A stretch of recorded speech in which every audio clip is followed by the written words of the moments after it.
Dear friends, welcome to this week's edition of the Inspired Parsha. This week we have the incredible privilege to read through Parshat Lecha. And like every Parsha in the Torah, there's so many beautiful, rich Torah ideas, especially in the Hasidic world. But I just want to focus on one pasuk, one verse. This is in Bereshis, in Genesis, chapter 15, verse 5. In this week's Parsha, we're introduced to the father of Judaism, the father of monotheism, the great Avraham Avinu, Abraham, our forefather. And we all know the 10 tests that he was put through to become the father of the Jewish people.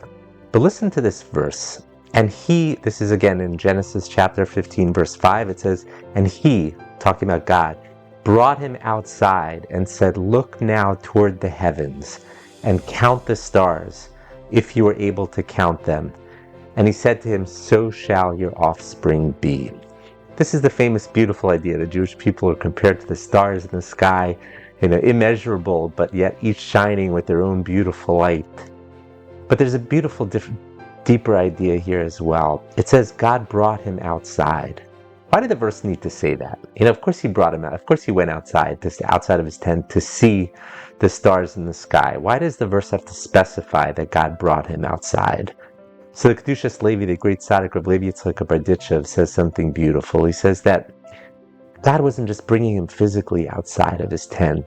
He was taking him outside of the norms of reality. He says, you have to realize that to be the father of the Jewish people live to a certain extent outside of the confines of normal reality. We're special people. There's a part of us that's natural, and there's a part of us that's a little bit above nature, a little bit supernatural. We've survived so much, we've been through so much, and we've been victorious through it all at the end of it. God was telling him, this is the people you're going to be the father of, a people that steps outside of the normal confines of reality. We have a different destiny than the rest of the world. The rest of the world sort of ebbs and flows in this sort of this natural confines, and we have one foot in this world, but one foot a little bit outside of this world. Even in the recent wars, I feel like we've seen some of the extreme, incredible nature of the Jewish people, extraordinary nature of the Jewish people. We just had our hostages come home. After 2 years in captivity, they were finally able to come home.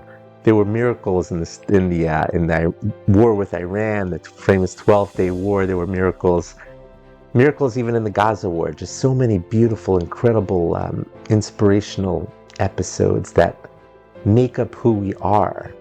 That we live a little bit in this world, but a little bit outside of this world. We're not totally bound by the normal laws of this world. This is a special uniqueness of the Jewish people. There was a famous essay Mark Twain wrote it concerning the Jew. And he talks about how every nation of the world, they come and they go. They're filled with grandeur for a little while, and then they disappear off the face of the earth. But of course, the Jewish people have outlasted all of them and outlived all of them, and is triumphant in the end over all of them. And he ends his essay with the famous question. He said, what is the secret of their immortality?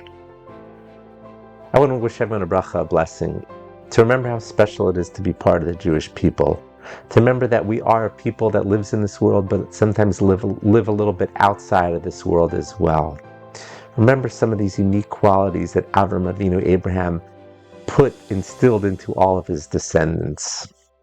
I want to wish everyone here a wonderful Shabbos Kodesh. Thank you so much for listening.